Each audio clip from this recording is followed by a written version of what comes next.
दूसरा के चमचागिरी को के हमार बिगाड़ का लेबे, दूसरा के चमचागिरी को के हमार बिगाड़ का लेबे। तोर बाप तो हमार कुछ ना कर पहले, तोर बाप तो हमार कुछ ना कर पहले, ते हमार का उखाड़ लेबे।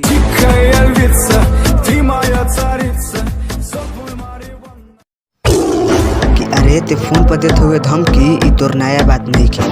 क्या रे बेटा ते फोन पर देते हुए धमकी ई तोर नया बात नहीं खे। हाय मियाँ भाई के झुका देबे तोर दादा परदादा में भी औकात नहीं खे। मुसलमान झुकेगा नहीं साला साला, मियाँ जी के बेटा धोखे फर्जी है। नाजी पाई न मर पाई इतना मारब सार के, नाजी पाई न मर पाई इतना मारब सार के।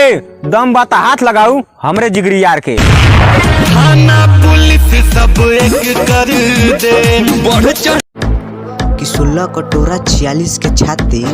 क्या रे बेटा 16 कटोरा 46 के छाती हमसे पंगा लेबे नु बेटा। क्या रे हमसे पंगा लेबे नु बेटा के घरों में घुस के मारे कैसे मियाँ ही जाती।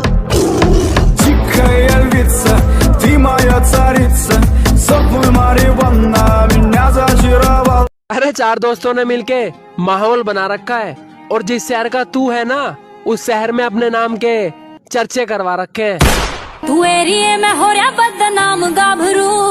कि अरे बेटा जात पात के नाम बंद कर दिया इतना खूब बनमुआ में। कह रे बेटा जात पात के नाम बंद कर दिया इतना खूब बनमुआ में। अब मियाँ जी एक फेंट मार दिए तो सुझ जेबे जमीनवा में। अरे मियाँ जी के बेटा धोखे फर्जी है सो, सुधारती है सो, तोहर सारा रंग दाढ़ी कोई झाड़ती है सो, सुधारती है सो।